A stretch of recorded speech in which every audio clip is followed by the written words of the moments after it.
Alors, le quatrième personnage est le prince Alphonse-Charles de Bourbon, qui va devenir prétendant à la couronne de France et à la couronne d'Espagne dans un grand âge, à l'âge de 80 ans passés.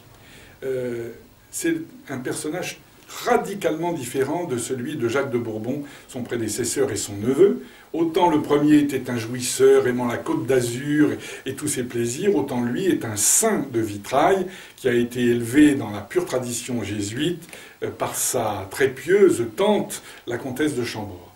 Et cette éducation va peser extrêmement lourd dans sa formation, mais aussi dans son comportement pendant toute sa vie. Le comte de Chambord avait été lui-même élevé par la duchesse d'Angoulême dans des idées qui étaient celles, je dirais, de la fin du XVIIIe siècle. Et au fond, entre l'éducation qu'a reçue le comte de Chambord et celle qu'a reçue le prince Alphonse-Charles, il y a très peu de différence. Et donc, au fond, cet homme qui va mourir à l'époque où apparaît le Front populaire en France et la guerre civile en Espagne est en fait un contemporain des idées les plus royalistes du XVIIIe siècle. Et au fond, son modèle, c'est plutôt Saint-Louis. Donc c'est un personnage en total décalage par rapport à son époque. Il est né en 1849, il est né à Londres, et sa mère l'a donc ramené très vite en Italie, à Venise ou à Frosdorf, et donc c'est là qu'il reçoit cette éducation de la part de son oncle, le comte de Chambord. Il est très aimé de son oncle et de sa tante, et au fond, il est le fils qu'ils auraient voulu avoir, et qu'ils n'auront pas. Très jeune, il va avoir l'idée de la carrière des armes, et alors que son père avait porté l'épée pour le roi du Piémont, lui, il va mettre son épée au service du pape. Et c'est au moment où la cité du Vatican est assiégée par les troupes de Garibaldi que le prince Alphonse-Charles entre dans l'armée pontificale, où il va avoir un rôle héroïque. Il est l'un des défenseurs de la Porta Pia, où, sous le bombardement, la muraille d'Aurélien s'effondre et les troupes garibaldiennes entrent. Avec les rescapés des troupes pontificales, il parvient à s'embarquer sur un bateau français qui le ramène sur les côtes françaises, d'où il se repliera rapidement en Suisse.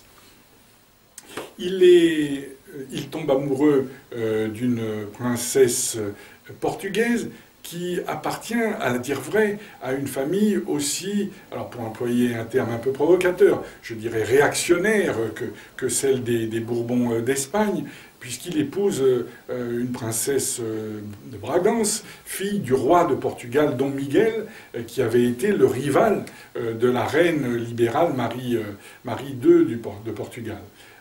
Ce mariage est très fusionnel et le prince Alphonse-Charles et sa femme vont former un couple légendaire.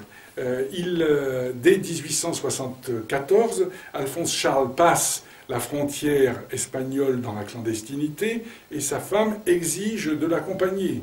Elle va se procurer un cheval blanc qui a été pris sur un soldat alphonsiste et elle va suivre son mari partout. Elle n'est pas du genre à animer des infirmeries. Non, non, elle fait la guerre, elle est avec l'état-major, elle se montre aux troupes, elle leur parle, elle soutient leur morale, c'est un soldat. Et c'est une héroïne un peu comme Jeanne d'Arc ou Jeanne Hachette. Et ce couple légendaire va donc laisser une trace très très importante dans l'histoire du carlisme. La troisième guerre carliste prenant fin, ils vont se retirer dans leurs propriétés autrichiennes. Il faut dire que Alphonse-Charles a hérité de sa tante, la comtesse de Chambord, d'un beau château à Puchheim. La princesse Marie des Neiges d'Orléans-Bragance, sa femme, elle a toute sa famille en Autriche à ce moment-là, repliée elle aussi. Et donc c'est une vie très familiale et en même temps assez, assez étriquée qu'ils vont mener pendant des années. Une vie très convenue, avec des rapports très hiérarchiques. Ils sont très à l'aise, ils ont beaucoup de domestiques, c'est une vie facile. Le prince Alphonse-Charles va montré son indépendance d'esprit, cependant, en luttant contre le duel. Il se trouve qu'à l'époque, dans les écoles militaires allemandes, on se provoque en duel, et parfois le duel est mortel. Et donc c'est pour les officiers autrichiens un grand danger. Et Alphonse Charles va défendre, dans une occasion, un officier autrichien qui a refusé de se battre en duel.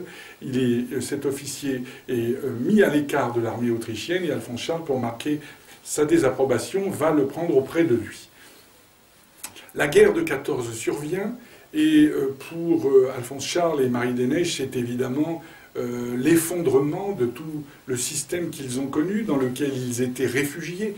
L'empereur d'Autriche, Charles, leur neveu, qui a épousé une Bourbon-Parme, va être obligé d'abdiquer, de quitter l'Autriche. Le socialisme s'installe en Autriche, et comme fascinés par l'effondrement de toutes les valeurs auxquelles ils ont cru depuis qu'ils vivent, Alphonse Charles et Marie des Neiges continuent de vivre dans cette Autriche où les chanceliers se succèdent, socialistes, et parfois même, comme Schuschnigg, des chanceliers qui acceptent de commencer à entrer en conversation avec les hitlériens. Ce qui devait arriver arrive, c'est l'Anschluss, et c'est à ce moment-là que aussi, en 1931, 5 années donc avant, Alphonse Charles est devenu le prétendant à la couronne de France et à la couronne d'Espagne, parce que son neveu Jacques était mort. Il est trop âgé pour avoir le moindre rôle politique. Il fait son dernier geste, qui est très symbolique. Il fait jeter du haut d'avion sur des champs de batailles espagnoles des messages invitant les Espagnols à l'unité autour des principes, des fueros, des vieilles libertés espagnoles. Mais son discours est complètement décalé. De même en France, il vient in extremis à une réunion légitimiste dans le sud, près de Toulouse, où il y a 300 héroïques légitimistes. Voilà, il reste 300 légitimistes à peu près en France à ce moment-là, peut-on penser. Et c'est à ce moment-là que, alors que l'Autriche est en conversation avec l'Allemagne nazie, que Alphonse Charles meurt d'un accident de voiture. Il est écrasé par un camion militaire autrichien par inattention, sans doute. Certains diront qu'il a été assassiné, mais je ne crois pas du tout à cette thèse. C'est un accident. Voilà la mort d'un saint de vitrail, d'un homme qui aurait voulu être Saint-Louis et qui a dû, je dirais, trouver des réponses à la question du Front populaire en France et à la question de la guerre civile espagnole. Un homme donc totalement en décalage.